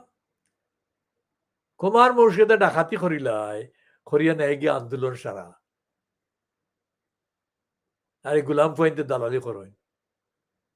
এসে কুমার মুর্শিদ দেখা যায় লাম্বা চুরি জড়িত, কনভিক্টেড হয়েছে না, কিন্তু লাম্বা চুরি জড়িত। As I said, in the legal documentary evidential communication challenging Kumar Murshid, all of this will be detailed and substantiated.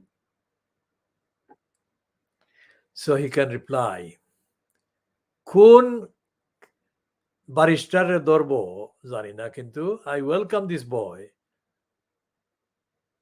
to hire any barrister, soul cheater he likes. সূরা আল ইসরাত হওয়া হয়েছে যে সত্যের জয় অনিবার্য। দেখি ফুয়ায় এই কথাটারে কিলা উল্টায় তার বেইমানি দিয়া। Ken lying still Livingstone doesn't know Tower Hamlets anymore than Ken lying still Livingstone knows any other borough where he is not permanently lived for decades. And yet he chose Tower Hamlets. Ken lying still Livingstone chose Tower Hamlets for a start, and then Of all the people in Tower Hamlets, he ends up discovering the talent of Kumar Morshid. Morshid is an illegal immigrant and he was employed by an illegal, corrupt bank of BCCI. And his illegal status was discussed, let's say, in a bogus letter that he helped draft with the signature of Ashraful Islam at the expense of the organization then known as THARJ and sent to the UK Home Office. It's a lengthy letter. Every single sentence is full of praise of this Kumar Morshid. Every single thing that has been mentioned in praise of Kumar Morshid is a strange item of news to the ordinary people in Tamils. But whatever the lies, Morshid had to depend on Silotis.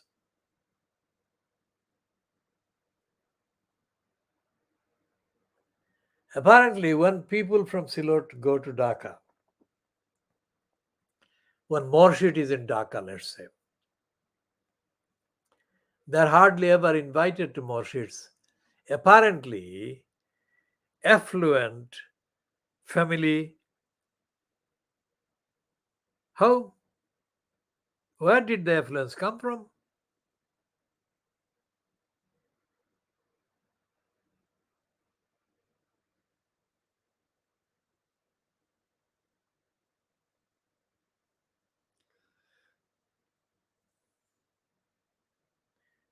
The contempt with which the Silotis are seen, even by the ones that these Silotis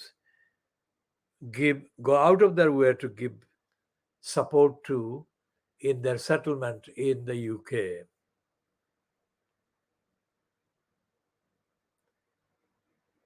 Cannot be justified by comparing anything that Jinnah said about Bengali language. He did not say anything against Bengali language.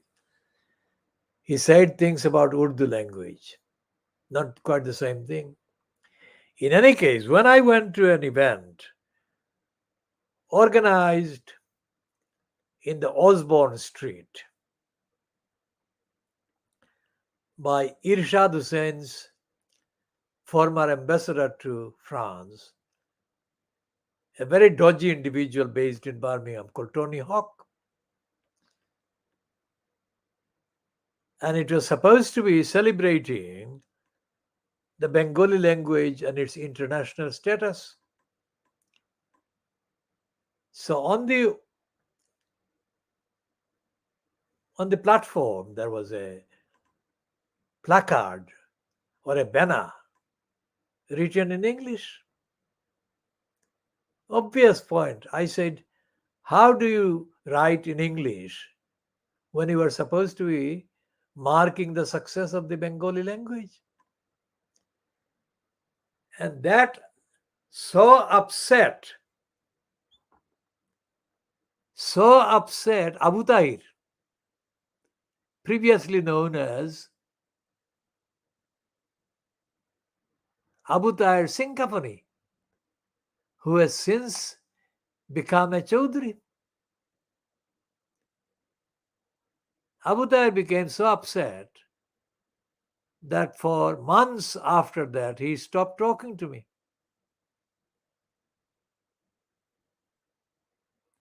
That is the level of idiocy and servility. Tony Hawk is a crook.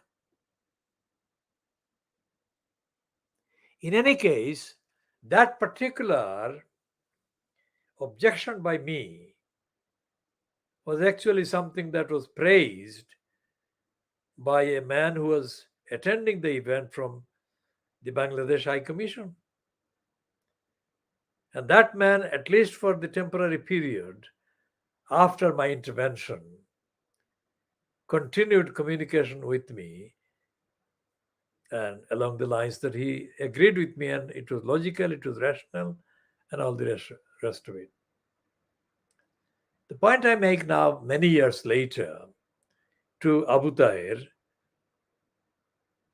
Kalam Chaudhry, Abu Tahir Singh Kapani, is this: where is the Bengali language in its official use in Bangladesh itself?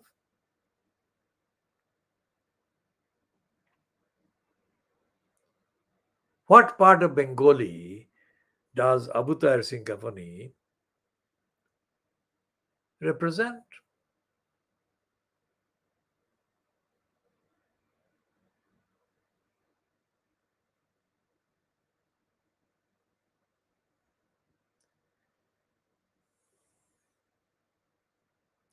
Does Abu Tahir Chaudhry remember the event held at the Udam Center in 2006 and 7? July 2006 and 7, I think,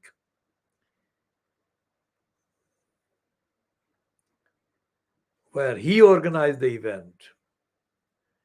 After a leaflet was circulated in the Brick Lane area, making allegations against Abu Tahir Singh Kapani or Kalam Chaudhry, that he, Abu Tahir Singh Kapani or Kalam Chaudhry, was involved with the crooks. Fast solution.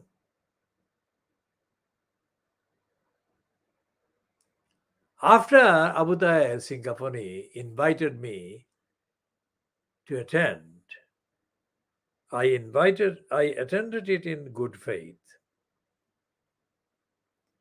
And I spoke there in good faith.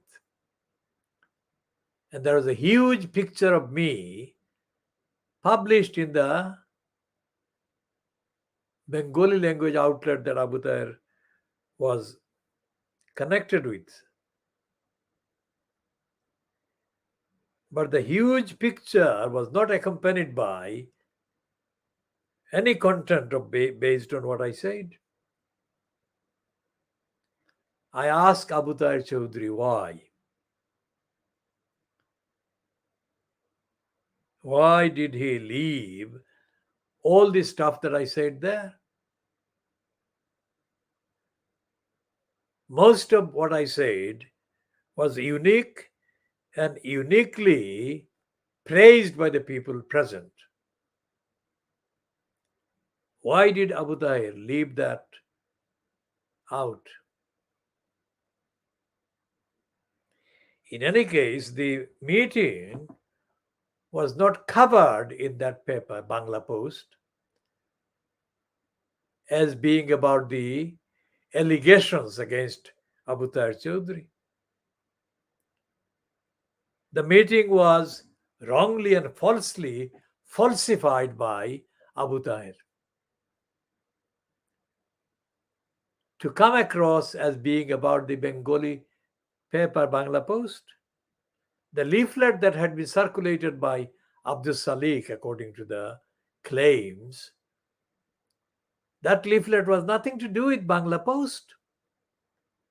That leaflet was directly naming Abu Tahir as a complicit fraudster with Mahi Ferdaus Jalil and others with the fast solution corruption and criminality. Why did Abu Tahir completely falsify the whole event?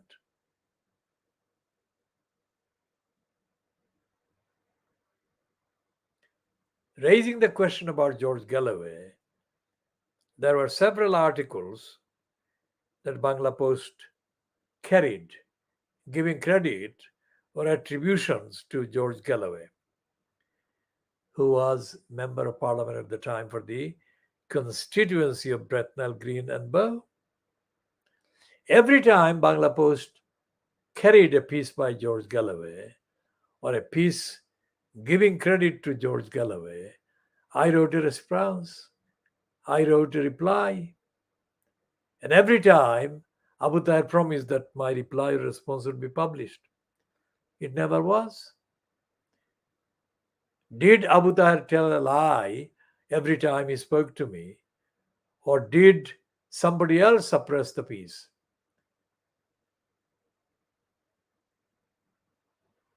If it was, who was it that suppressed the piece or pieces?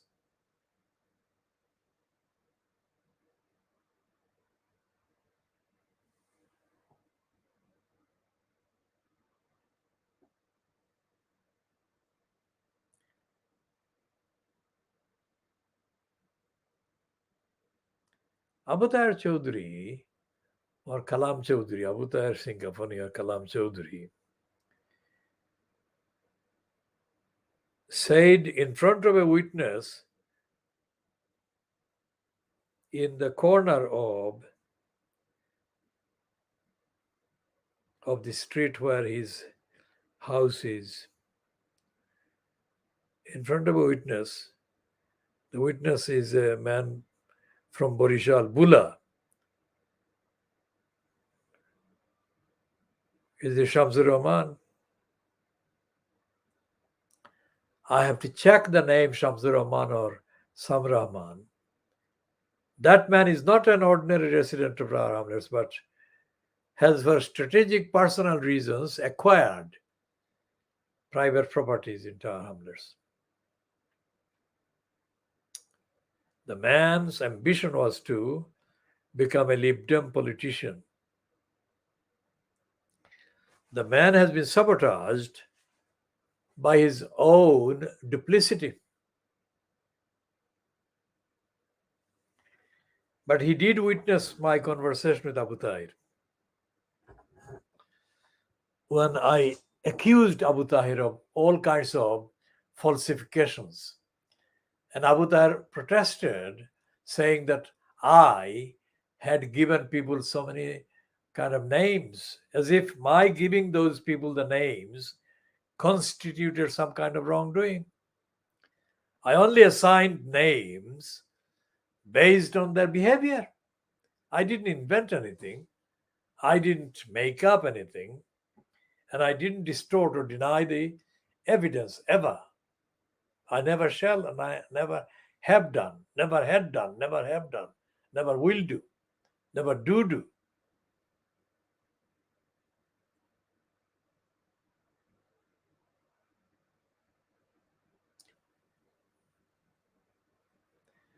So we are looking at, what time are we looking at?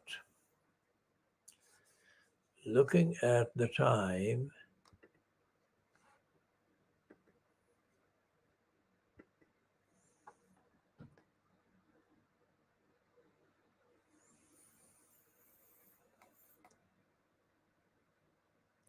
It's 1 hour, 38 minutes. It's coming up to 2 o'clock local time.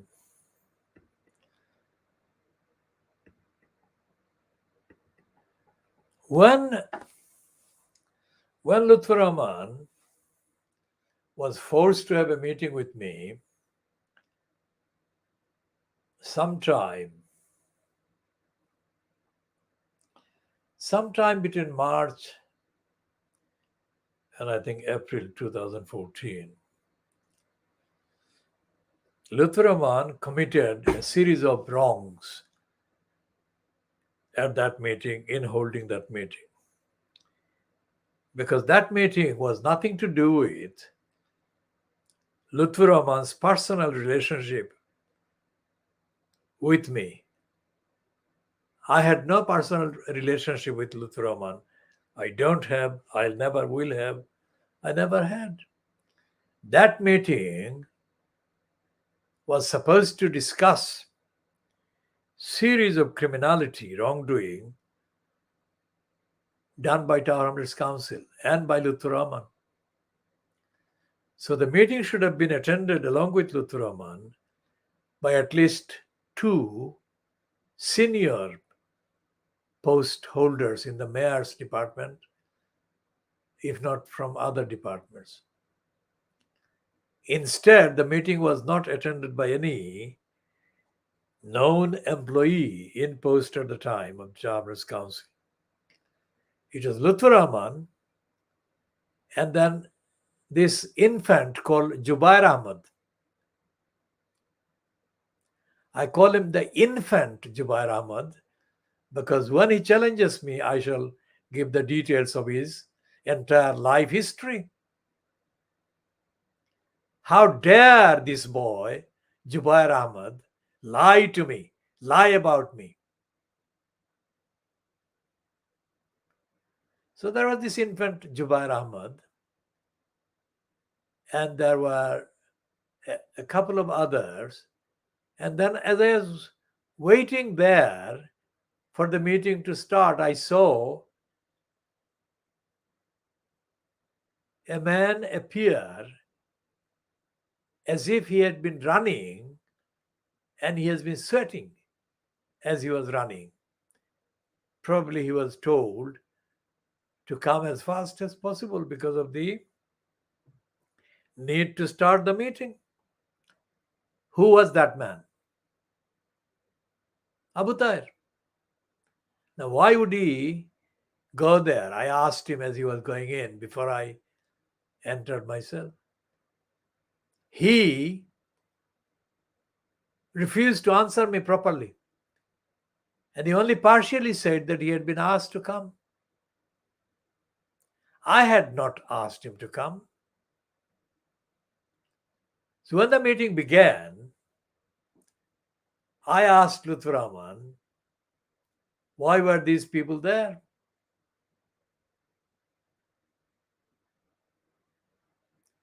And Lutfur Rahman was very tense.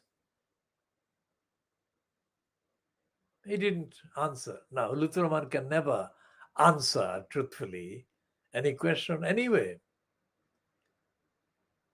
But before the actual substance of the claims against our Hamlet's Council could begin, both this infant Jubair and Abu Tahir found excuses to say that they had other things to do and they had to leave,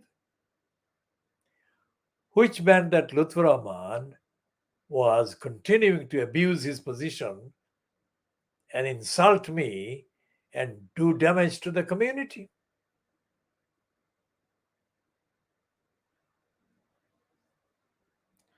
That was the second meeting where Lutfur Rahman had this infant Zubair. The first meeting was on the 20th of September 2012, held in the, probably it's a restaurant no longer there, called Marco or something, in the New Road, not far down the road from my own home of long standing.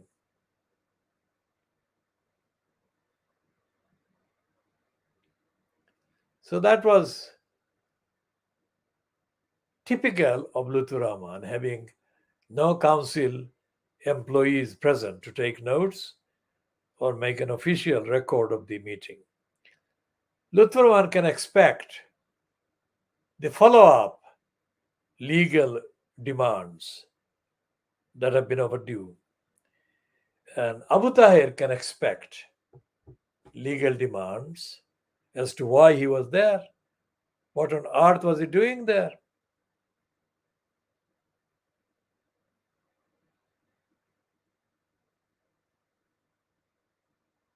And what legal authority did Lutfur Rahman have to have any of them? And what each of those present there, what legal authority did they have?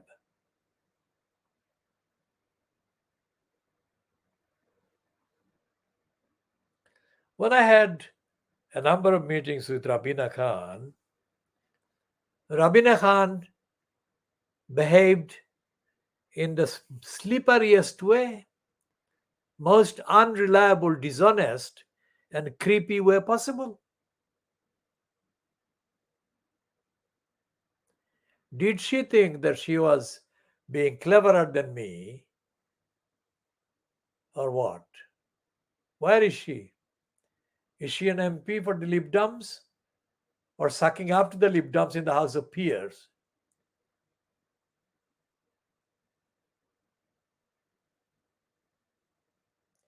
Rabina Khan claims, according to this liar, Mark Baines, who is no longer alive, that she was the most attentive constituency councillor. She was nothing of the sort. She cannot be attentive to anything except her very narrow interest zones.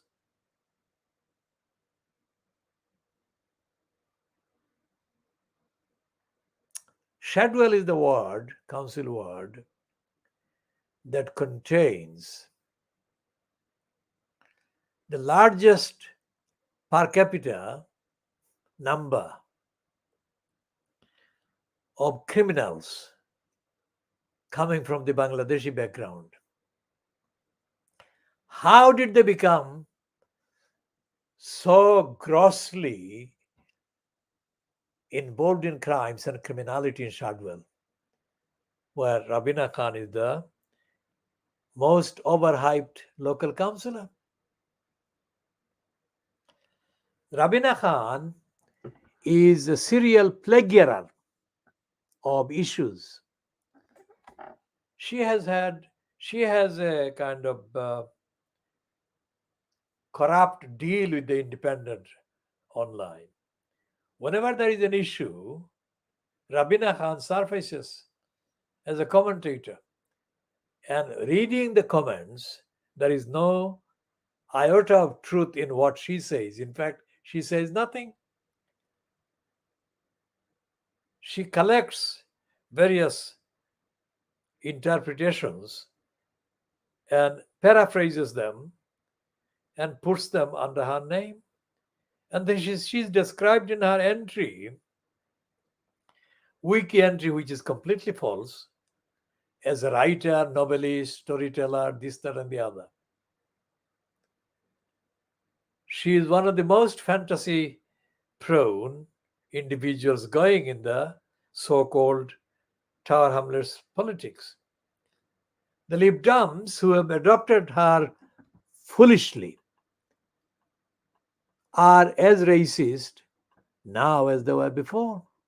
And despite the fact that Rabina Khan is the one that has replaced their previous white kind of female, quote, star candidate for every seat,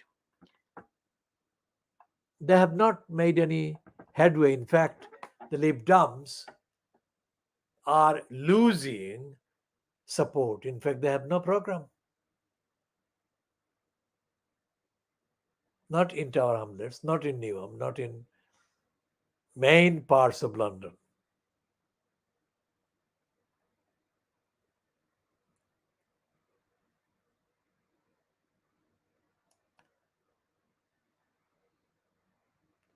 Rabina Khan is a party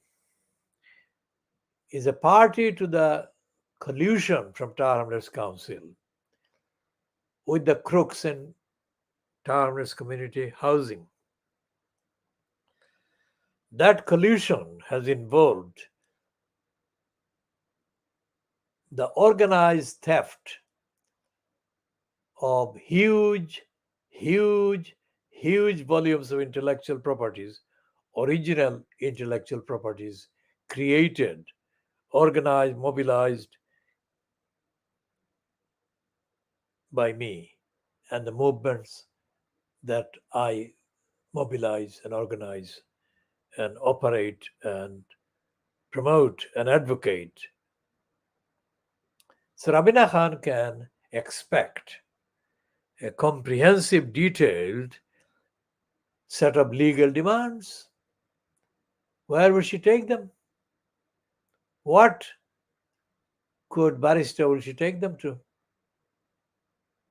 I don't see anyone in the whole of the corrupt bar that she can take them to and convert the lies to the truth. She will have to tell the truth. admit to the truth, and begin the process of paying the damages and the compensations. She lied about the period of Parda. When I wanted to have the meeting with her shortly before the 2014 election, Rabina Khan told a member of the staff in the mayor's office who was also working as her kind of PA, admin staff, that Rabina Khan had said she could not have a meeting with a constituent because of a Parda. How dare Rabina Khan lie like that? Who told her to lie like that to me?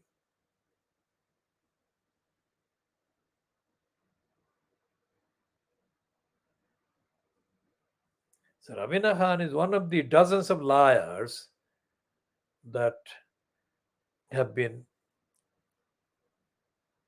complicit with Luther Rahman's lies and lying and corruption.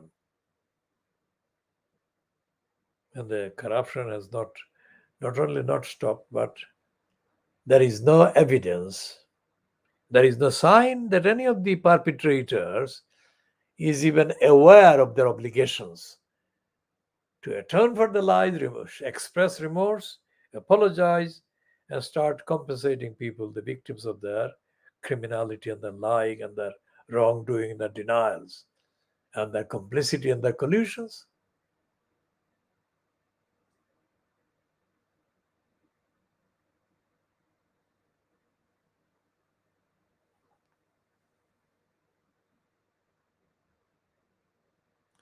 I mean, on the record, the only Tower Hamlets counselor who is on the record as showing any positive opinion about my role in the community has been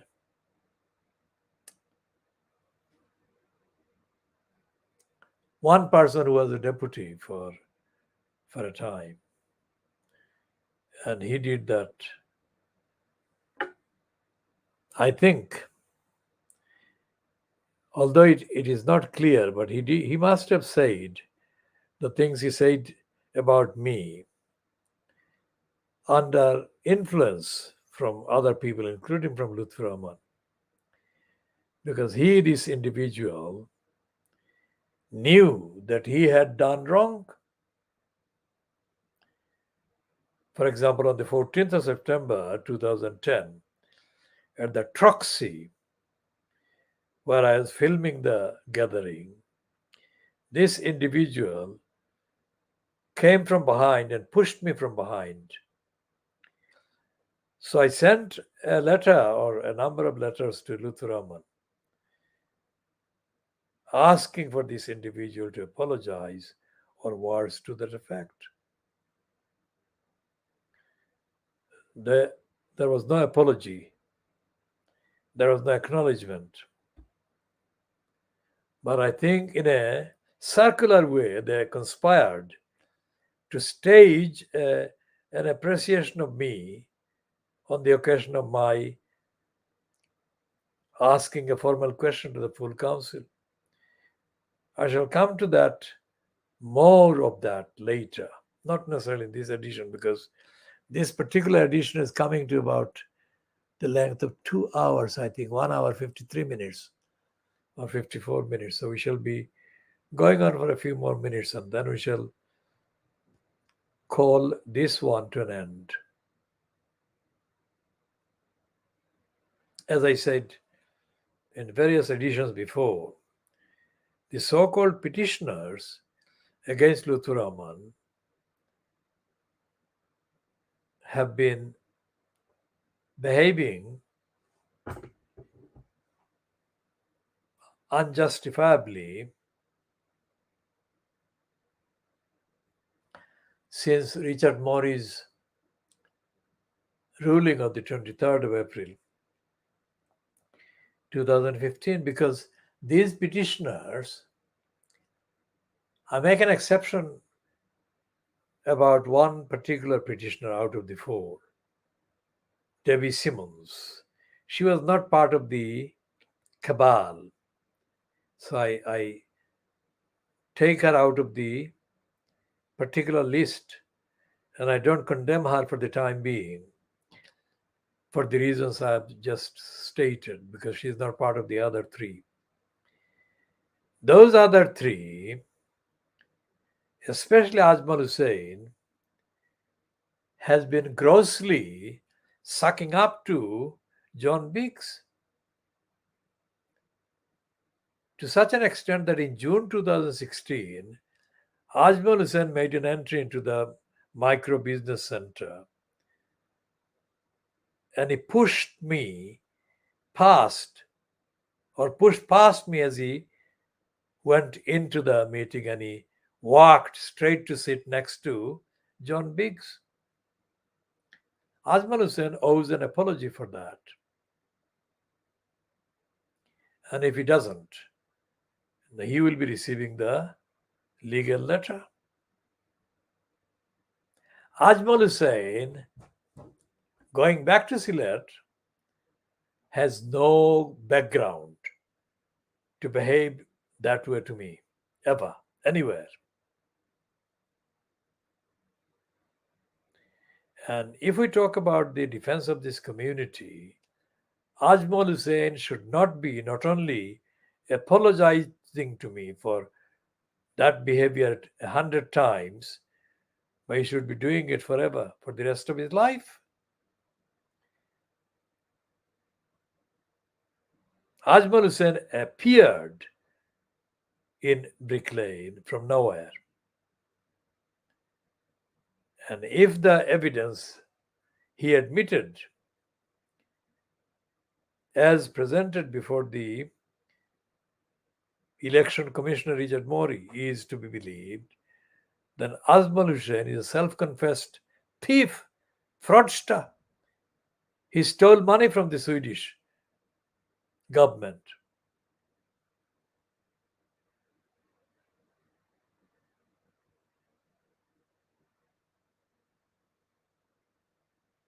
So Ajmal Hussain is not fit to make a claim as he did make on the 23rd of April 2015 in the pub, where there was a so-called press conference after the Richard Mori verdict. The Tower Hamlets Council, that he meant Tower Hamlets Council, is not corrupt anymore. That is to say, that corruption had ended as soon as Richard Mori gave the ruling against Lutfur Rahman that Mori did give on that day, 3 minutes earlier. That shows that Ajmal Hussain doesn't know Tower Hamlets and that he doesn't have any respect for any of the campaigns in defense of the community in Tower Hamlets. The fact that he sucked up to John Biggs is not something I'm saying. That fact has been remarked on, commented on by other people who know how closely Ajmal Hussain has served John Biggs. That is inconsistent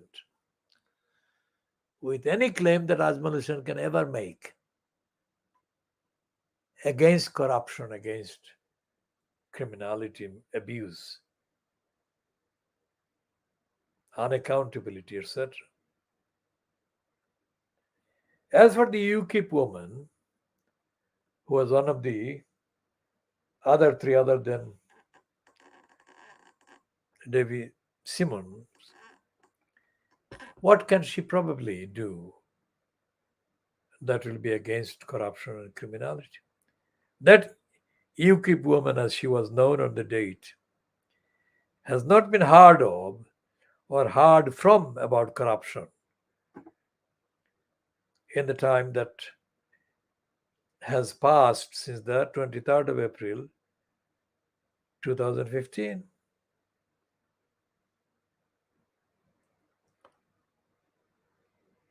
As for Andrew Arlam, He is a proven liar and a racist creep. What on earth was this proven liar and racist creep doing? Posing. Posing as a petitioner against electoral fraud and corruption. Because after that so called petition, this idiot stood not once, more than once, as a candidate for election as mayor of Tower Hamlets. And he did that after saying that he wanted to oppose the corrupt post of the elected mayor. How much more extensive must the evidence be of how stupid these people are and have been and remain to show the reasons why there is still this post of elected mayor which is corrupt, corrupting. We shall be continuing seeking answers and explanations factually, nothing but factual, to all these questions and issues and matters in due course. This is time to put an end to this particular edition, which is 2 hours and 1 minute, just about. And the time on the clock, is 0109 hours GMT, which is 9 minutes past 2 British Standard Time, so called, on Wednesday, the 21st of September 2022.